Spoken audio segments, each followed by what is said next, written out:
Ok, a ver, vamos a hacer ejercicios ahora, pero del monitoreo de emisiones atmosféricas. A ver, ¿cómo podríamos repasar un poco? Emisiones atmosféricas, como vimos y que su compañera había participado, ¿no? Yo ya no voy a monitorear el aire, yo me voy a ir a una planta fija, a una fuente fija, ahí voy a instalar mi equipo y voy a monitorear cuántos contaminantes está emitiendo dicha planta fija, ¿ok? ¿Qué más habíamos visto en la sesión anterior, no? Que en Perú y a nivel internacional se utiliza la metodología EPA, ¿no? Que en realidad tiene decenas de metodologías, ¿no? EPA 1, EPA 2, ¿no? Para cada contaminante. Pero habíamos visto que hay 5 métodos EPA que son la base, ¿no? ¿Por qué la base?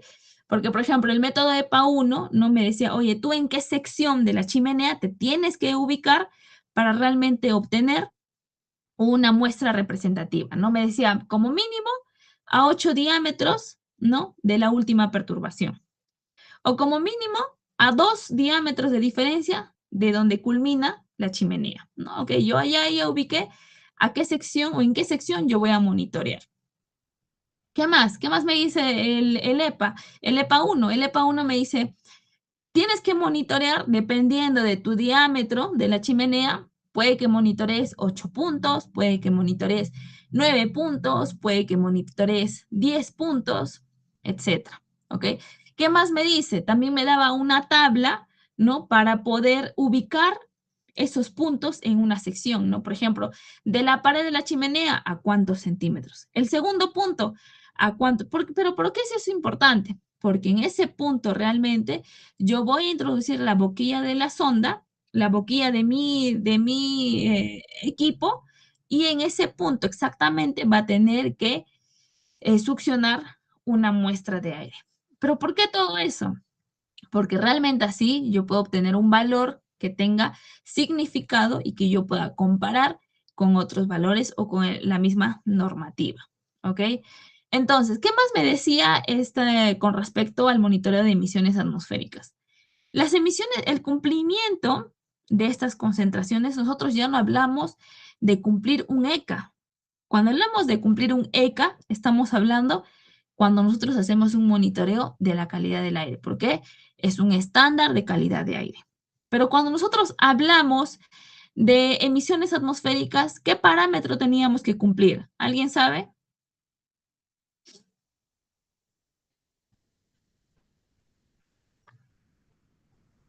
Límites Al- máximos permisibles.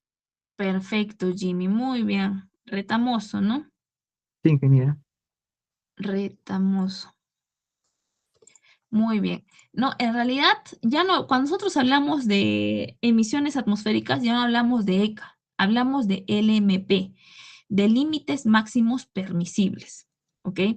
Entonces, el límite máximo permisible, a diferencia del ECA, es de cumplimiento legal, es de cumplimiento obligatorio. Por ejemplo, una planta de cementos, ¿no? Tiene que cumplir con los LMP, ¿no? Una planta metalúrgica también tiene que cumplir con los LMP. Esto es de cumplimiento legal. ¿Cómo es de cumplimiento legal? Habíamos visto que hay un parámetro importante, ¿no? O una condición importante para calcular para calcular la concentración de dichos contaminantes emitidos. ¿Cuál era?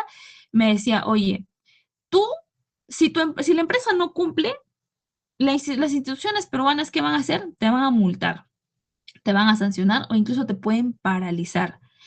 Pero entonces, si es de tanto cumplimiento legal, yo simplemente no puedo hacer un ensayo y con ese valor reportar, oye, múltalo o no múltalo, ¿no? Entonces, por eso la normativa me dice, oye, tú como mínimo tienes que hacer 3 corridas.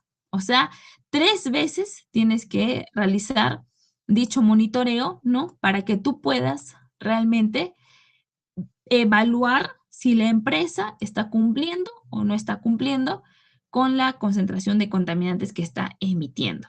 Entonces, siempre en una metodología EPA, ¿no? En un monitoreo de emisiones atmosféricas, ustedes siempre van a ver 3 corridas, como mínimo. Pueden haber más, obviamente, pero como mínimo se tienen que hacer 3 corridas, ¿ok? Entonces, ¿qué me dice el ejercicio? Me dice, Se ha realizado un monitoreo de emisiones atmosféricas en una planta de cemento y se ha reportado la siguiente información.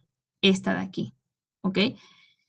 Me pide, determina si esta planta de cemento cumple con el límite máximo permisible, que es 120 miligramos por metro cúbico, ¿no? Habíamos visto, por ejemplo, ¿no? En la clase pasada, que el LMP de plantas de cemento, ¿no? De hidrocarburos, me dan valores en miligramos por metro cúbico, ¿no?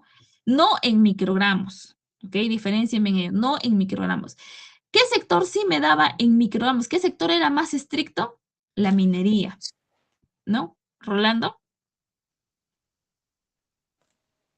No, ingeniera, iba a decir que la minería. Sí, vi que intentaste participar, por eso también tu punto. Yance Villegas. Ok, entonces, el sector que en realidad es mucho más estricto es la minería. Entonces, la minería, ustedes van a ver que sus LMP está en microgramos. Pero en cambio, en plantas de cemento, en hidrocarburos, en el tema de pesquería, etcétera, está en miligramos por metro cúbico. ¿Qué más me dice? Tú tienes que determinar tu concentración de contaminantes en base seca a condiciones estándar y el 11%. O sea, me dicen, el LMP que se ha definido para una planta de cemento es 120 miligramos por metro cúbico, pero no en cualquier condición este valor, sino en condiciones de base seca, en condiciones estándar y también a una condición específica de concentración de oxígeno, que es el 11%. ¿Por qué, ingeniera, todas estas condiciones? Ya les había mencionado en la clase también, ¿no? Como nosotros estamos hablando de multas, de cumplimientos legales, ¿no? ¿Qué podría hacer cualquier empresa? ¿No? Inyectar más aire, ¿no? ¿Para qué? Para que se pueda diluir la concentración de los contaminantes y simplemente siempre darían en positivo, ¿no? Para evitar toda esa situación, ¿no? Es que se implementa todas estas condiciones para poder yo obtener un valor que pueda compararlo con este de aquí, ¿ok? Entonces vamos a ver el ejercicio. Me dice, en primer lugar, tengo 3 corridas. La primera información me da la codificación del filtro que he utilizado en cada una, ¿no? Ahora, acá me dice metodología EPA 5. Ahora, para recordar un poco, en la clase habíamos visto que la metodología EPA 5 era específicamente para calcular la concentración de los contaminantes particulados o del material particulado, ¿ok? Ahora, para rememorar un poco,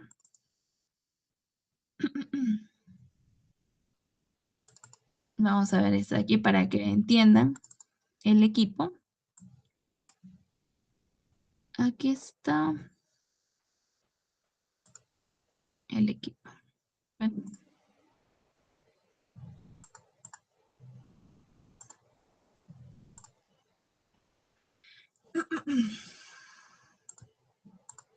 Ya, a ver, ahora están visualizando la PPT. Vamos a rememorar un poco cómo funcionaba este método EPA 5, ¿ok? Ahí ven el esquema, voy a abrir mi puntero. Ya. Esta de aquí habíamos visto que es la boquilla, ¿no? Esta boquilla se va a colocar en los puntos que yo he definido con el método EPA 1, ¿ok? Después de eso sigue una sonda, ¿no?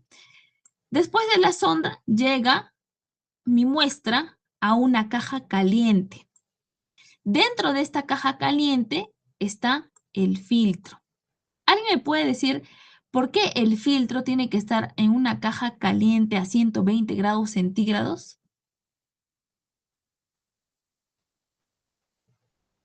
Debe ¿Por qué estar a la tenía que misma estar? A ver, Clinton. debe estar a la misma condición de la chimenea que es el aire, para que no se pierda la humedad que tiene. Ya, ya. A ver, Clinton, tu apellido es Pérez, ¿no? Sí, ingeniero. Ya, ¿alguien más? A ver. Ya, a ver. Vamos a recordar, ¿ya? ¿Por qué mi muestra tiene que pasar, ¿no? Obviamente yo quiero retener partículas en este filtro de aquí. Pero ¿por qué este filtro tiene que estar en esta caja caliente? ¿Por qué? Porque la muestra que sale de las chimeneas siempre contiene vapor de agua en su contenido. ¿Qué pasaría si esto no es caliente, si esta caja no es caliente? Ese vapor de agua se condensaría y al condensarse también le aumentaría peso a este filtro. ¿Ok?